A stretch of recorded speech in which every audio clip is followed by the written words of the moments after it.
Jesucristo, reinas con poder, soberano. Gloria a Dios. Dios es bueno. Dios te ama. Uy, Dios te ama. ¿Sabemos que Dios nos ama? Pues claro que nos ama, con un amor que es imposible de la mente humana puede entender. Es un amor extraordinario, es un amor quizá que no merezcamos, pero Dios a pesar de todo sigue amándonos, sigue abriéndonos los brazos para perdonarnos y para concedernos todas las bendiciones que Él tiene para nosotros. Es un privilegio ser hijos de Dios, hermanos. Pero también es una responsabilidad muy grande, es una obligación demostrar que somos verdaderos hijos de Dios mediante nuestra conducta, mediante nuestro testimonio, nuestra forma de ser. Tenemos que demostrarle al mundo que realmente somos hijos de Dios, porque de nada vale decir que somos si realmente no somos. David, en el salmo que ha leído Mario, es curioso, pero en el original, ¿sabéis qué dice cuando dice examina mi corazón? Examina mis riñones,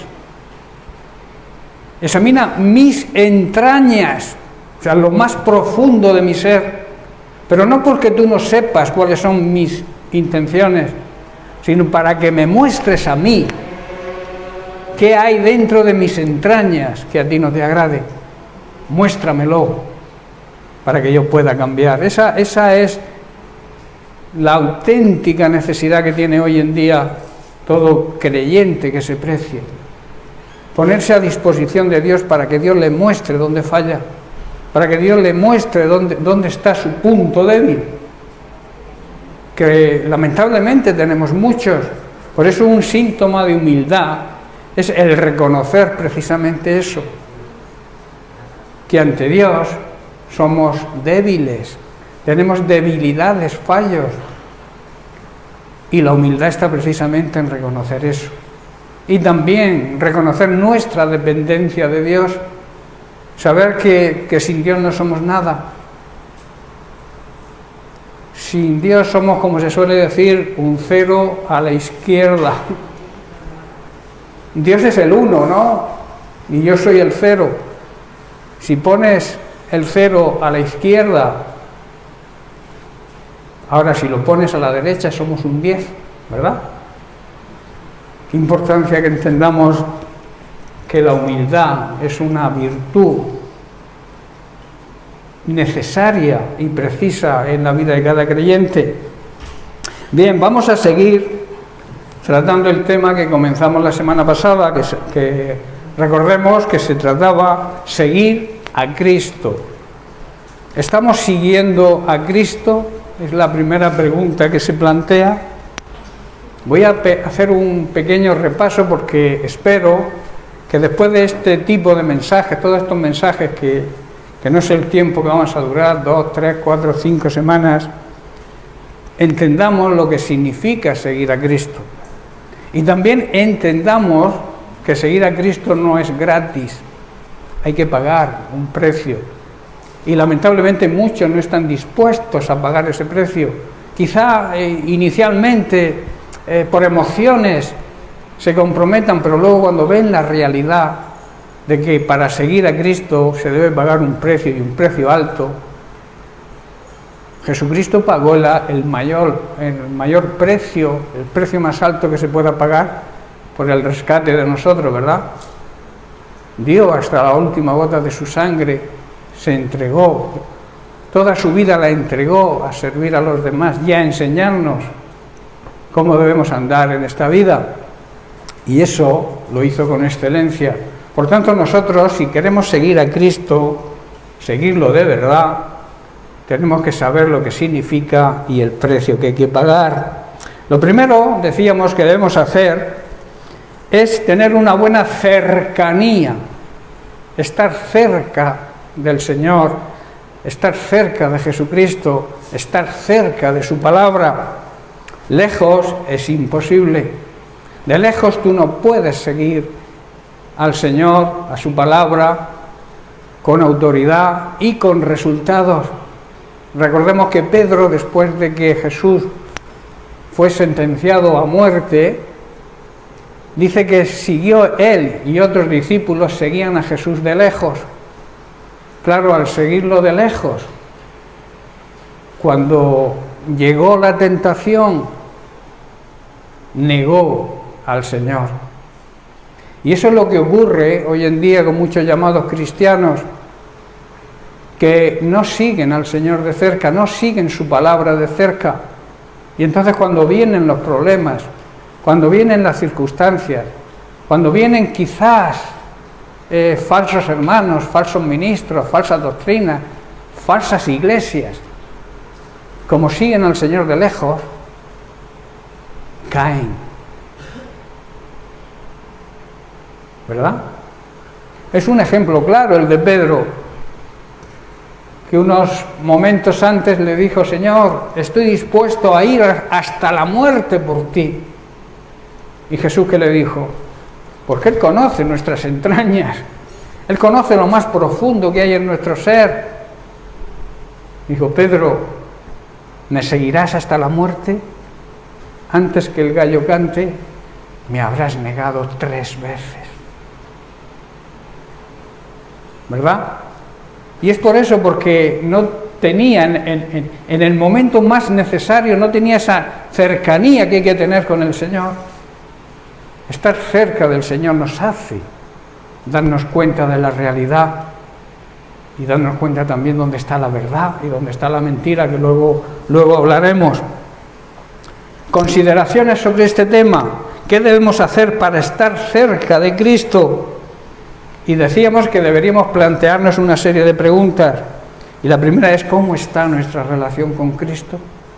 ¿Cómo está nuestra relación con la palabra de Dios? Recordemos que Cristo es el Verbo hecho carne, es la palabra de Dios hecha un ser humano. ¿Cómo está nuestra relación con Jesucristo, con su palabra?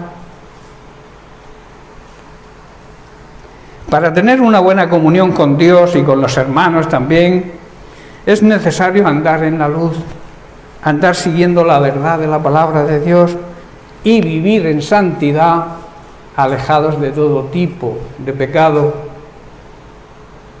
Y uno de los más grandes pecados que se han cometido siempre contra Dios, la mayor injusticia que se ha cometido contra Dios, es la rebeldía. Lucifer, luz bella, antes de ser Satanás se llamaba así, tenía un lugar de privilegio en el cielo. Digamos que era el director de la alabanza allí en el cielo, pero su rebeldía le hizo ser como Dios. Luego ocurrió también en el Edén. Adán y Eva lo tenían todo, tenían una comunión extraordinaria de intimidad con el Señor, paseaba con ellos por el huerto, podían disfrutar de todo lo que había en ese huerto, todo lo necesario para una vida feliz, sin trabajar incluso. Les puso una condición, claro, la obediencia, la tremenda lucha de la iglesia de hoy en día, que se niega, la mayor parte se niegan a obedecer. Y entonces ocurre lo que les ocurrió a Lucifer, que fue arrojado a los infiernos, y a Adán y Eva, que fueron expulsados del paraíso. Pero como era la obra, su mejor obra, la joya de la creación, éramos tú y yo, los seres humanos, nosotros merecíamos lo mismo que Satanás, pero él, en una conversación con la Trinidad, con el Espíritu Santo, con el Hijo, ¿qué podemos hacer para salvar lo que hemos creado, para poder depositar nuestro amor en ellos? ¿Qué podemos hacer? Y Jesucristo dijo: mírame, yo estoy dispuesto a lo que ordenes. Aunque tenían el mismo valor, porque el Padre, el Hijo y el Espíritu Santo tienen el mismo valor, son Dios, hay un principio de autoridad que está sobre el Padre. Para Dios valemos todos igual, pero hay una autoridad sobre el Padre. Y Él se sometió a lo que el Padre le dijera. Y entonces el Padre le envió a la tierra a morir por nosotros. Nos regaló a su Hijo para poder restaurar esa comunión que el hombre tenía en un principio. Eso es amor, ¿verdad? Y eso es amor demostrado. Y a veces, ¿cómo le pagamos ese amor a Dios? ¿Cómo se lo pagamos, hermano? A veces pecando, a veces con nuestra rebeldía, a veces con no someternos a su palabra. Hermanos, debemos levantar la cabeza. Estamos en tiempos muy difíciles, muy peligrosos, donde el diablo quiere entretener a su iglesia en contiendas internas, en que si tú me has dicho, que si aquel me dijo, que si tu esposo, tu esposa, el pastor ha dicho. Ahí quiere que nos mantengamos en esa contienda y no hagamos la misión que nos encargó de dar testimonio y predicar su evangelio, con boca y también con hechos. Porque de nada sirve predicarlo de boca si no lo acompañamos con nuestro testimonio. ¿Entendéis, hermano? Por eso la verdadera intimidad es tener una gran amistad con el Señor, una amistad estrecha desde lo más profundo de nuestras entrañas. También tener una relación con alguien que queremos, eso es lo que significa intimidad, tener una gran relación con una persona que queremos, que es de gran estima, la respetamos y tenemos confianza con Él. Respetamos a Dios, tenemos confianza con Dios, le estimamos, le amamos como Él se merece. Dios nos demostró su amor con la excelencia que lo hizo, ¿verdad? Envió a su Hijo, pero también su Hijo lo demostró entregando su vida, dedicando su vida a servir a los demás y a enseñarnos el camino a seguir. Luego nos dio la libertad de elegir. Hay personas que digas lo que digas se mantienen tercas en su pecado, en su actitud. No se dan cuenta que van en contra de la palabra de Dios.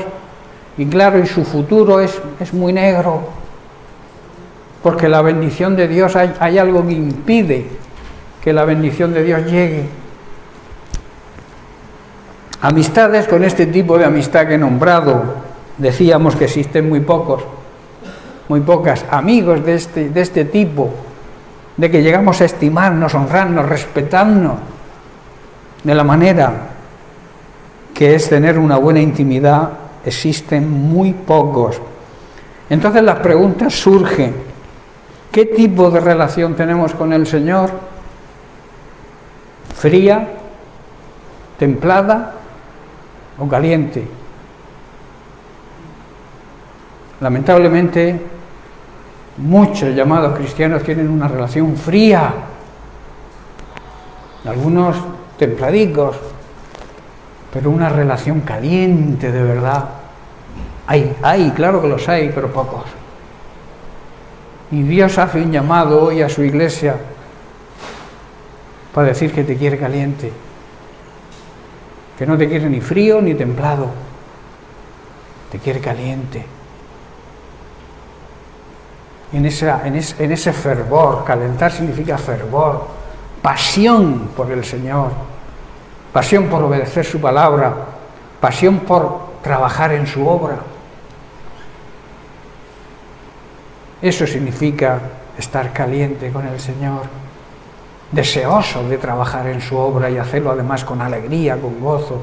Y Dios te va a dar el poder y la autoridad para hacerlo, porque es lo que nos demanda.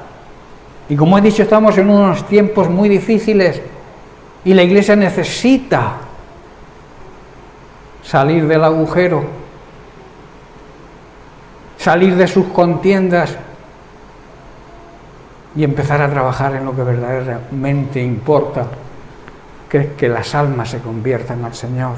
esa es la realidad de nuestro llamado, porque hemos sido llamados. Él nos ha elegido a nosotros. Y tenemos que demostrarle por qué nos ha elegido, ¿verdad?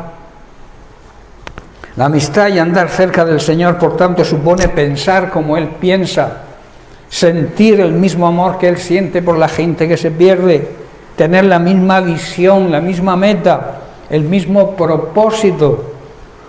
En definitiva, tener el mismo espíritu y el mismo corazón que tiene Dios. Pero la realidad de muchos creyentes que conocen las bendiciones, desean las bendiciones, conocen la palabra de Dios, pero están de verdad cerca con Dios, tienen cercanía con Jesucristo y su palabra, conocen a Dios de verdad. Esas son las preguntas que deberíamos plantearnos. Conociendo a Dios, hermanos, conociendo a Jesucristo, conociendo su palabra, vamos a conocer realmente a Dios, vamos a estar cerca de Dios. También, hermanos, este conocimiento, este acercamiento a Dios es la única fuente de libertad que tenemos. Jesús dijo en Juan capítulo 8, verso 32, dijo y nos dice hoy: y conoceréis la verdad, y la verdad os hará libres. ¿Quién es la verdad? ¿Qué es la verdad? Jesucristo. Esto habla de cercanía a Jesucristo, de conocer a Cristo, de conocer su palabra. Y esto nos va a hacer libres. ¿Libres de qué? Porque a través de esa intimidad con Jesucristo, a través de esa relación con la palabra de Dios, eso nos va a hacer libres de toda mentira de Satanás, de todo engaño del enemigo. Nos va a hacer libres, no de hacer lo que queramos, porque muchos emplean mal este versículo y dicen: el Señor dice que conoceré la verdad y me hará libre. ¿Libre para qué? ¿Para hacer lo que yo quiero? Tengo libertad, Dios me la ha concedido. Dios te hace libre de todo tipo de ataduras, hermanos, es lo que está diciendo aquí Jesús.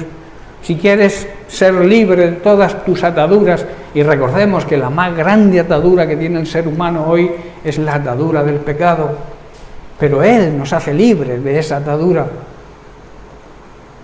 Dios te libra de la atadura del pecado si tú estás dispuesto a dejarlo.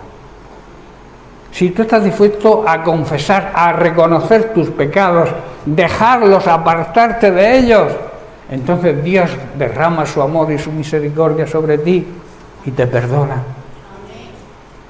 Hay muchos que reconocen que están viviendo en pecado, lo reconocen y a veces lloran, pero siguen pecando.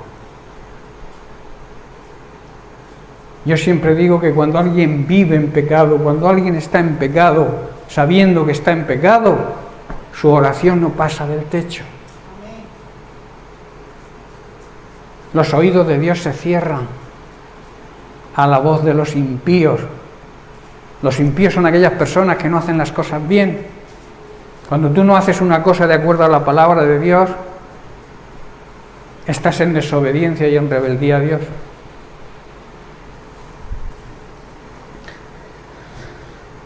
La verdad, tener un conocimiento total de la verdad de Jesucristo nos hará libres de todo tipo de ataduras y, como he dicho, nos hará libres de la mayor atadura que tiene el ser humano y de sus consecuencias, que es el pecado, la atadura del pecado.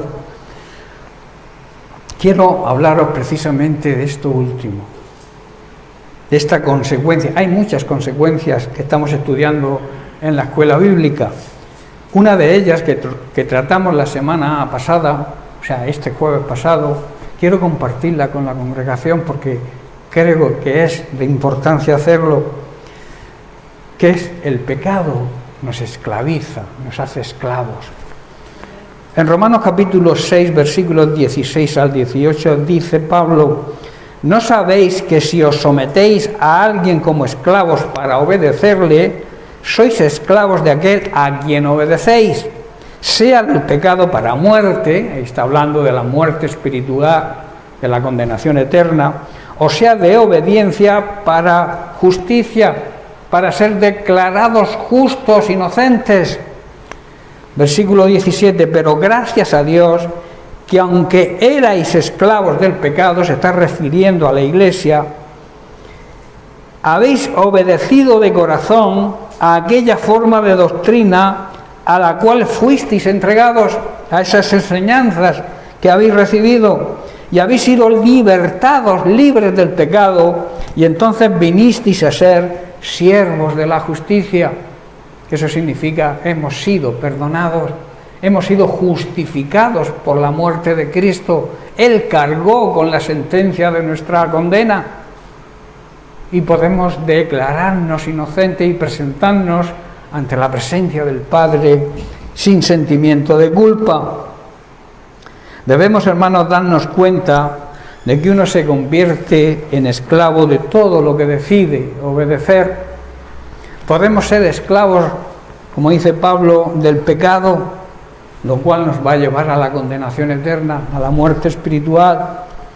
O podemos decidir obedecer a Dios, lo cual lleva a una vida recta, honrada y justa, nos lleva a la vida eterna.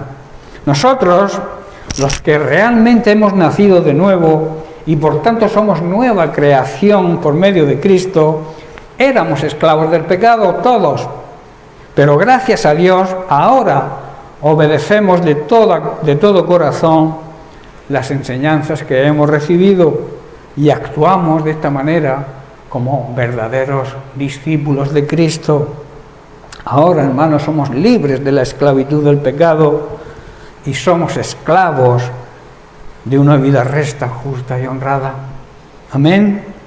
Y el apóstol Santiago en su carta, capítulo 1, versículos 13 al 15, nos dice: cuando alguno es tentado, no diga que es tentado de parte de Dios, porque Dios no puede ser tentado por el mal, ni Él tienta a nadie, sino que cada uno es tentado cuando de su propia concupiscencia, esto es deseo pecaminoso de nuestra carne, los deseos de nuestra naturaleza pecaminosa, por esos deseos son atraídos y son seducidos. Versículo 15, entonces la concupiscencia, después que ha concebido, da a luz el pecado, y el pecado, siendo consumado, da a luz la muerte. Tú puedes ser tentado, esa tentación te llega, pero si no la pares, no das a luz el pecado, o sea, no cedes ante la tentación, no es pecado. El pecado es cuando eres tentado y caes en la tentación. Jesús fue tentado, ¿verdad? Pero Él no cayó en la tentación, Él no pecó nunca, por eso pudo morir por nosotros. Cuando seamos tentados, hermanos, debemos acordarnos que no debemos nunca decir Dios me está tentando o Dios me está probando. Dios nunca es tentado a hacer el mal. Él tiene tendencia siempre a hacer el bien. Su tendencia es hacernos el bien a todos sus hijos y jamás tienta a nadie. La tentación, como dice Santiago, viene de nuestros propios deseos, que a veces son egoístas e interesados, los cuales nos seducen, o sea, nos encantan, nos cautivan y nos arrastran. Por eso tenemos que estar viviendo en el Espíritu. No podemos alimentar los deseos carnales. La carne siempre quiere lo que ella quiere, alimentarse de sus deseos, pero el Espíritu te va a llevar a hacer lo contrario.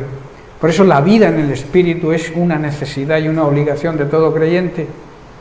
Si no vives en el Espíritu, empieza a vivir en Él, empieza a dejarte guiar por la palabra de Dios, por la revelación que te hace el Espíritu Santo, y entonces tus deseos estarán ahí calladitos, porque estás sometido al Espíritu.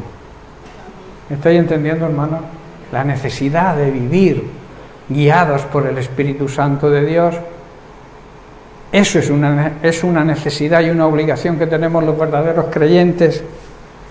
Si te consideras un verdadero creyente, debes andar en el Espíritu, porque de esos deseos pecaminosos nace el pecado, y el pecado, cuando se deja crecer, da a luz la muerte, la condenación, hermanos. Alguien dijo que la persona más libre que existe en este mundo es la que ha decidido dejar la esclavitud del pecado y se ha hecho esclavo de Cristo. La persona más libre que existe en este mundo es aquel que es esclavo de Cristo, que reconoce a Cristo como su Señor y Salvador. Señor significa dueño, ¿verdad? Él es nuestro dueño. Y un dueño siempre exige obediencia total, no obediencia parcial, porque la obediencia parcial, en parte, es desobediencia. También la obediencia debe ser rápida. No podemos decir, el Señor me ha mandado esto y lo voy a hacer cuando yo quiera. Tengo tiempo. Eso muchas veces ocurre en la juventud, cuando los jóvenes son llamados por el Señor y dicen, no, yo voy a vivir mi vida y después ya tendré tiempo. Pero claro, ¿quién sabe el tiempo que te queda? Nadie sabe si ni tiene garantizado un segundo más de vida, ¿verdad? Por eso debemos estar siempre preparados, siempre viviendo en el Espíritu, guiados por el Espíritu Santo, para que si llega el momento de entregar cuentas a nuestro Creador, estemos preparados y nos diga, pasa y disfruta del gozo de tu Señor. El pecado, hermanos, nos esclaviza, en cambio Cristo nos hace libres. Como hemos leído, Jesús nos dice, y conoceréis la verdad, y la verdad os hará libres. ¿Sabéis por qué muchos desobedecen la palabra de Dios? ¿Sabéis por qué muchos andan en rebeldía? Pues si le conocemos y le seguimos como Él es la verdad, esa verdad nos hará libres de todo tipo de ataduras y de las mentiras y maquinaciones de nuestro enemigo y sus aliados. Porque a veces culpamos al diablo y el diablo es el culpable de las tentaciones que nos pone, la incitación al pecado, pero el diablo tiene sus emisarios y muchas veces están disfrazados en medio de las ovejas. Son lobos disfrazados de ovejas y tenemos que tener mucho cuidado, porque existen hermanos lobos, ministerios lobos, doctrinas de lobos e iglesias donde abundan los lobos. Y por eso tenemos que estar alerta, hermanos. Cerca del Señor nadie nos va a engañar. Cerca de la verdad nadie nos puede engañar. Por eso he dicho que muchos se dejan engañar o caen en el engaño porque viven de lejos al Señor, le siguen de lejos, como Pedro. Y entonces, cuando llega el momento de demostrar su fe, muchos incluso abandonan la iglesia. Pero muchos luego se quedan ahí hasta hacer el daño que el diablo los ha puesto ahí para hacer daño. Las iglesias están llenas de ese tipo de personas. Tenemos que llevar ojo, porque también es una señal de los últimos tiempos. No te dejes engañar por la zalamería de algunos. Mediante la zalamería y el pasarte la mano, te pueden inyectar una inyección de falsa doctrina, de falsa enseñanza, y te hacen que te rebeles contra la verdad. Eso es el mayor error que un creyente debe tener. Por eso es necesario vivir cerca de Cristo, cerca de su palabra, para que nadie nos engañe. Pablo decía que una de sus mayores preocupaciones era la persecución que tenía de los de su propia casa. El enemigo, hermanos, está en casa muchas veces y tenemos que saberlo, y alguien tiene que decirlo.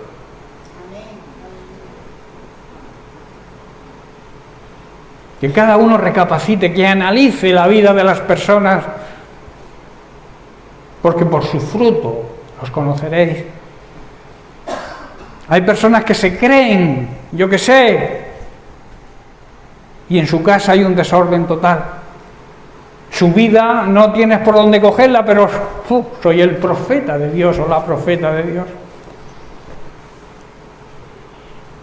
Hermanos, mucho cuidado con las falsas doctrinas, con la falsa mentira. Debemos conocer la verdad, debemos conocer más a Jesucristo, debemos estar cada vez más cerca de su palabra, y entonces eso nos va a hacer libres de las mentiras de Satanás y de las ataduras que él quiere traernos. No sé si estoy siendo demasiado duro, pero la palabra de Dios es clara, y Jesucristo también hablaba. ¿Sabéis lo que más persiguió Jesucristo? La hipocresía de los que se creían algo. Hipócritas, fariseos, que cargáis a las personas con cargas que no pueden llevar y vosotros ni con un dedo las movéis. Sepulcros blanqueados, por fuera muy bonito, mucha apariencia para engañar a los demás, pero por dentro es podredumbre. Esa es la hipocresía, hermanos. Querer aparentar que tus sentimientos son verdaderos, cuando en realidad tu interior es otro. Querer aparentar en definitiva lo que no se es. Jesús persiguió mucho a los hipócritas y hoy también los persigue. La levadura de los fariseos, ¿cuál era? La hipocresía. Y Jesús les dijo y nos dice: apartaos de la hipocresía de los fariseos, apartaos de los hipócritas.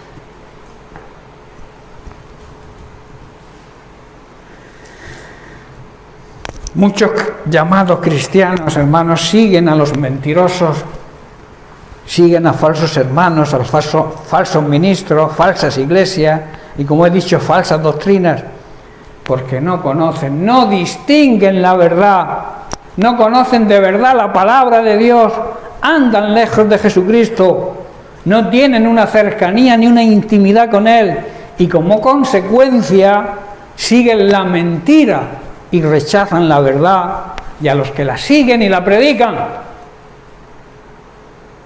Eso ocurre, hermanos, eso ocurre en las iglesias de hoy en día, y es tremendo y lamentable, porque conociendo la verdad, predicándose la verdad que predicó Jesucristo y transmitieron sus discípulos, muchos le dan la espalda y se creen las mentiras de Satanás.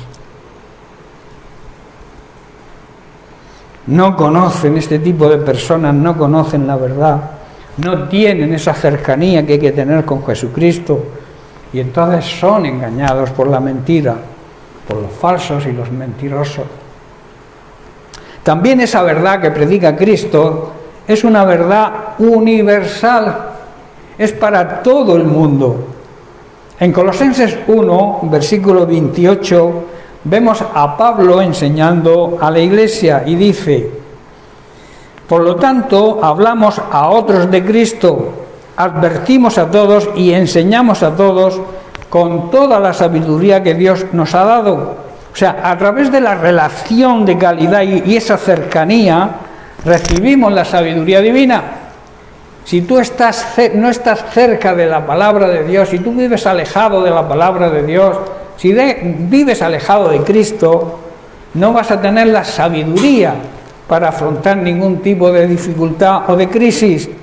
Y luego dice: queremos a esos todos presentarlos a Dios perfectos en su relación con Cristo. Hermanos, nosotros debemos anunciar a Cristo de palabra y, como he dicho, de testimonio, y con toda la sabiduría divina. También debemos aconsejar y enseñar a todos para que lleguen a ser perfectos como Cristo, la perfección humana que Cristo siempre demostró. Como decía hace unas fechas, a la perfección de Dios no vas a poder llegar ni tú ni yo nunca en la vida. Pero a la perfección humana que demostró Jesucristo siendo hombre, sí que podemos llegar, porque Él nos marcó el camino a esa perfección. ¿Estáis comprendiendo? A Dios es imposible, como Dios es imposible. Pero Jesucristo se hizo hombre, se despojó de sus privilegios de ser Dios y afrontó la vida como tú y como yo, y nunca pecó ni se halló engaño en su boca, nunca dijo una mentira. Y lamentablemente hoy todos mentimos, ¿verdad? A veces una mentira es una exageración. Cualquier exageración es una mentira. Si tú, por ejemplo, te preguntan ¿cómo estás? ¡Malísimo! Y a lo mejor está, yo pues tiene un simple catarro. Eso es una mentira, ¿no? Quizás lo dices para que la gente se compadezca de ti y tal, pero en fin, no sé si entendéis. Jesucristo nunca mintió ni exageró nada. También debemos aconsejar, como he dicho, y enseñar a que las personas conozcan cada vez más a Cristo, conozcan cada vez más de su palabra, para que el carácter de Cristo sea formado en ellos. Y también debemos andar en verdad. La meta de todo cristiano debe ser esa, andar en la verdad, andar siguiendo de cerca a Jesucristo. En Filipenses capítulo 3 vamos a leer los versículos del 8 al 10, porque así lo expresa Pablo poniéndose él mismo como ejemplo. Dice así: y ciertamente aún estimo todas las cosas como pérdida, por la excelencia del conocimiento, de la cercanía, de la intimidad de Cristo Jesús, mi Señor, por amor, dice, del cual lo he perdido todo y me da igual. Eso lo agrego yo, pero supongo que Pablo lo estaba pensando. Y añade, y lo tengo por basura. En otra traducción dice por estiércol. O sea, todo lo que él había conseguido en su vida lo tenía como estiércol, como basura, para ganar a Cristo, hermanos. ¿Le damos prioridad a ganar a Cristo? Dice el versículo 9, y ser hallado en Él, o sea, encontrado cerca de Él, no teniendo mi propia justicia que es por la ley, sino la que es por la fe de Cristo, la justicia que es de Dios por la fe. Versículo 10, con el fin, con el propósito de conocerle y el poder de su resurrección y la participación de sus padecimientos, o sea, aceptando el sufrimiento como prueba de creer lo que sufrió Jesucristo por mí. Dice, llegando a ser semejantes a Él en su muerte. Hermano, es importante ver que tanto en el Antiguo Testamento como en el Nuevo, el conocimiento espiritual no lo alcanza el ser humano por sí solo. Hay aquí algo muy importante que debemos saber, que ese conocimiento es un don, es un regalo de Dios pero que debemos desear. Si no hay un deseo de que Dios nos haga ese regalo, no lo vamos a recibir, o igual te hace el regalo y tú no lo quieres. Mirad qué dice Dios en Jeremías capítulo 24, verso 7. Les daré un corazón que me reconozca, o sea, que conozca, que tenga conocimiento de verdad de mí, y sea como el Señor, me conozcan como el Señor. Y entonces ellos serán mi pueblo y yo seré su Dios, porque se volverán a mí desde lo más profundo de sus entrañas, de todo corazón. ¿Estáis comprendiendo, hermano? Y en 1 Corintios capítulo 12 Vemos el versículo 8 donde Pablo enumera los dones espirituales que el Espíritu Santo reparte como a él le place. Dice así: porque a este es dado por el Espíritu palabra de sabiduría, a otros palabra de ciencia, según el mismo Espíritu. A unos Dios, el Espíritu Santo, le da la capacidad de dar consejos buenos y sabios, está diciendo. A otros el mismo Espíritu Santo les da un mensaje de conocimiento especial que viene de parte del cielo. En Oseas capítulo 6, en la primera parte del versículo, dice lo siguiente: Dios habla por boca del profeta y declara las consecuencias de la falta de conocimiento, la falta de una buena relación y de una buena cercanía con Dios. Dice: mi pueblo fue destruido porque le faltó conocimiento. Mi pueblo fue destruido porque no estaba cerca de mí. ¿Me estáis comprendiendo? La Iglesia, que es su pueblo hoy en día, lamentablemente vive alejada de Dios. Y corremos el peligro de la destrucción. La destrucción quizá no sea que el Señor nos mate a todos, que a veces lo merecemos. La destrucción es que entremos en apatía, que cada uno haga lo que le dé la gana, que cada uno viva su vida, que solamente venimos aquí los domingos, escuchamos el sermón, nos vamos y a las 2 horas ya no nos acordamos de nada. Eso es destrucción, hermanos. La edificación es otra cosa. Edificación es vivir la palabra de Dios. Ser edificados es andar guiados por el Espíritu Santo. ¿Estoy comprendiendo? Por eso dice Dios a través del profeta: mi pueblo, mi iglesia, hoy se está muriendo porque no quiere conocerme de verdad, no quiere reconocerme como su único Dios verdadero. Se ha olvidado de mis mandamientos, de mi palabra, y se deja arrastrar por otros dioses. Hermanos, es una realidad. Esto está escrito hace muchísimos años, muchísimos siglos, pero es vigente para su iglesia hoy. Esos dioses pueden ser el materialismo, el interés personal y todo tipo de cosas a las que le damos prioridad y nos alejan de Dios.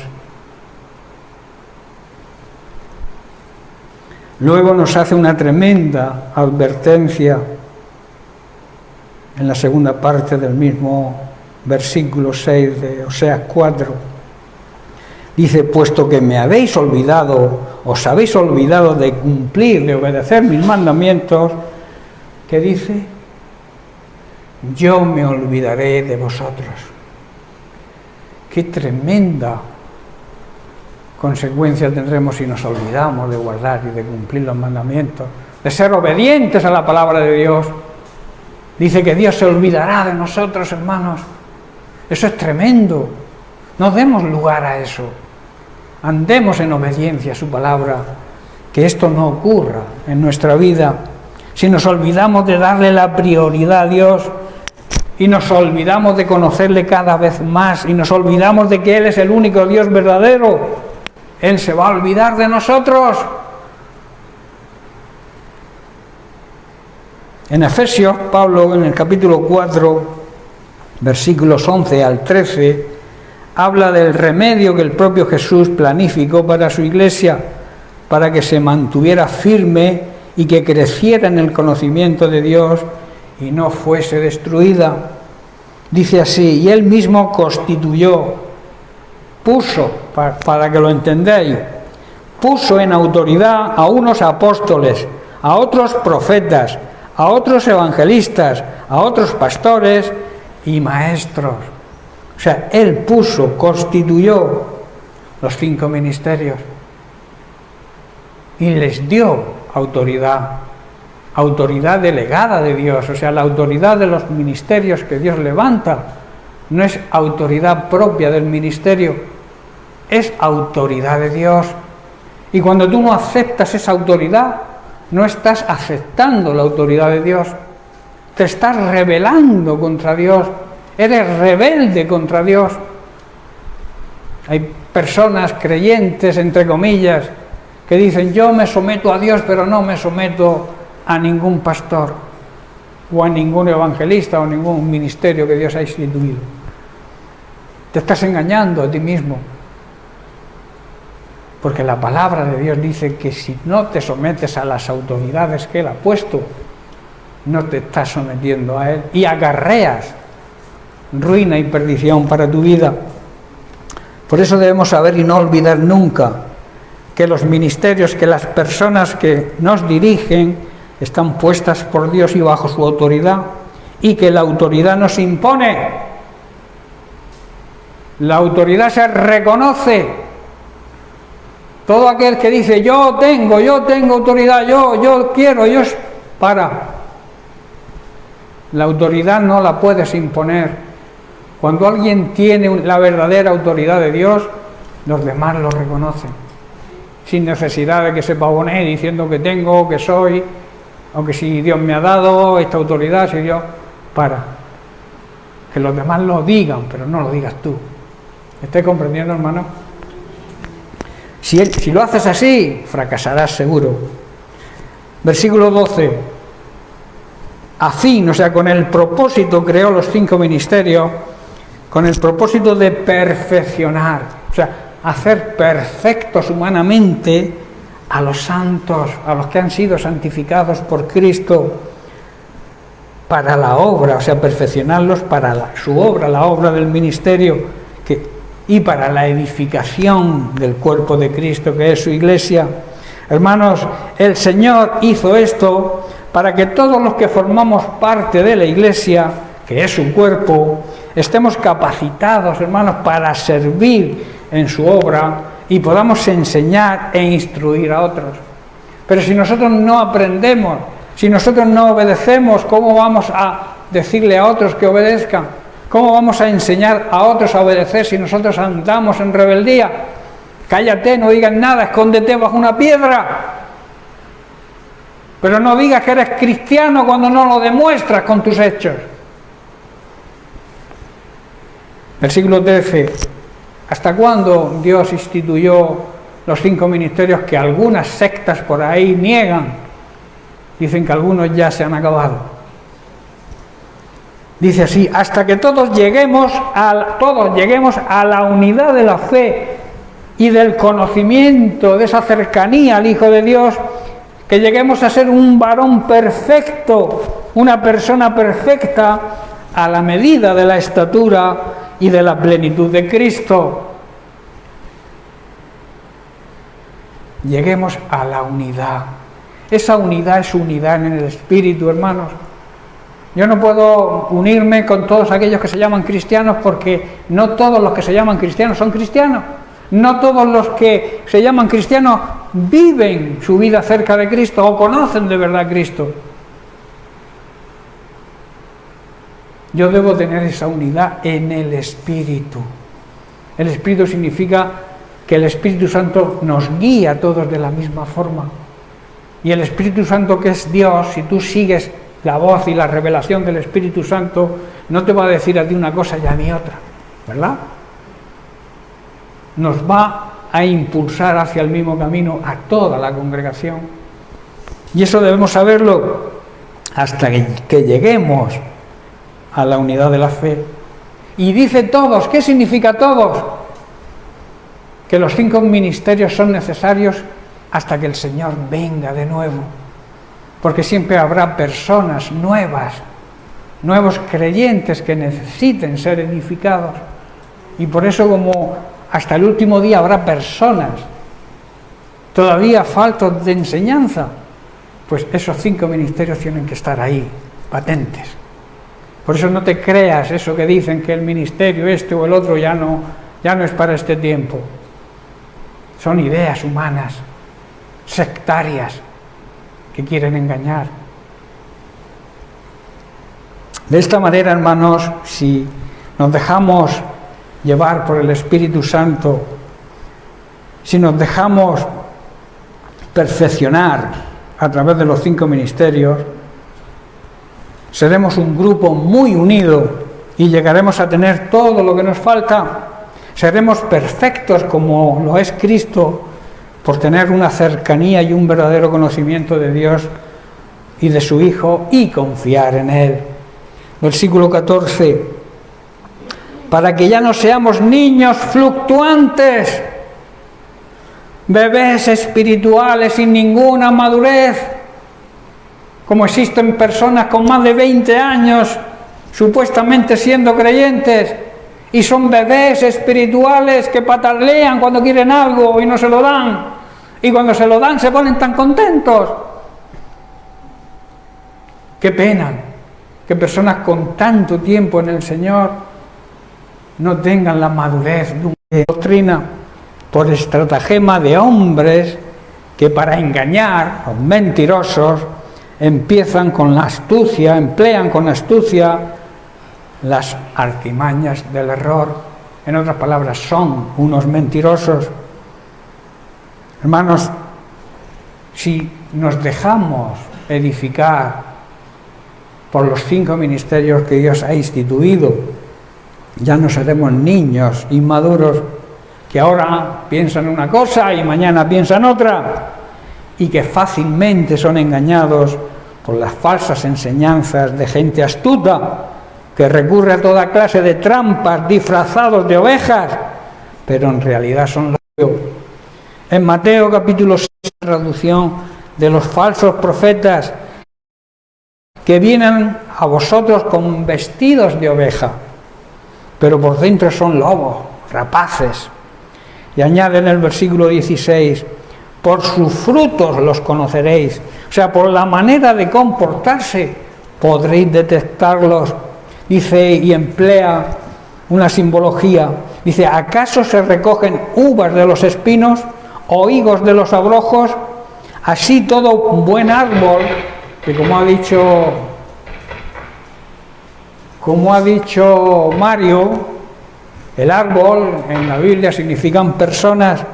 Toda buena persona da buenos frutos, pero el árbol malo, o sea, las malas personas, dan frutos malos. Pero tarde o temprano, yo digo, serán descubiertos, porque no hay nada oculto que no salga a la luz. Quiero terminar con unas palabras de Daniel, en el capítulo 11, versículo 32, que habla de el conocer a Dios hará que nos esforcemos y actuemos. ¿Qué pasa? ¿Las inclemencias del tiempo? ¿Hay tormenta? ¿Ya? Parece ser que ya se ha pasado la nube, ¿no? Dice, más el pueblo que conoce, el pueblo que tiene cercanía con el Señor e intimidad, se mantendrá fuerte y lo resistirá todo. Se esforzará, trabajará en su obra y lo hará codo a codo con sus hermanos en la congregación y no de una forma individual. Hermanos, todo creyente debe saber que conocer a Dios, tener una buena cercanía y relación con Él, es el más grande y el mejor de los conocimientos. Y este conocimiento espiritual es una fuente de fortaleza para todo cristiano.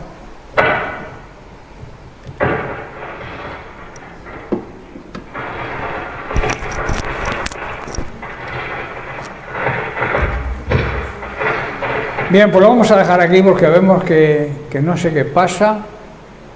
¿Ya? ¿Ya va bien? Bueno, pues de todas formas estoy ya terminando. Como he dicho, el conocimiento, la cercanía con el Señor nos da fuerza y también aumenta nuestra fe. El conocimiento siempre va a fortalecer la esperanza, el estar seguros que Dios cumple siempre sus promesas. Hermanos, termino. Es el Espíritu Santo repartiendo sus dones quien nos debe guiar en todo y nos hace ver que es por la gracia de Dios que crecemos en su conocimiento. Amén. Bien, pues como he dicho, lo dejamos aquí, seguiremos la semana que viene porque todavía queda tema y tema largo para aprender cómo seguir a Cristo de verdad. Y como he dicho al principio, lo que nos cuesta de verdad seguir a Cristo. Amén. Bien, pues que Dios les bendiga. Llenas mi espacio, llenas mi vida, me iluminaste como el sol. Quiero que crezcas.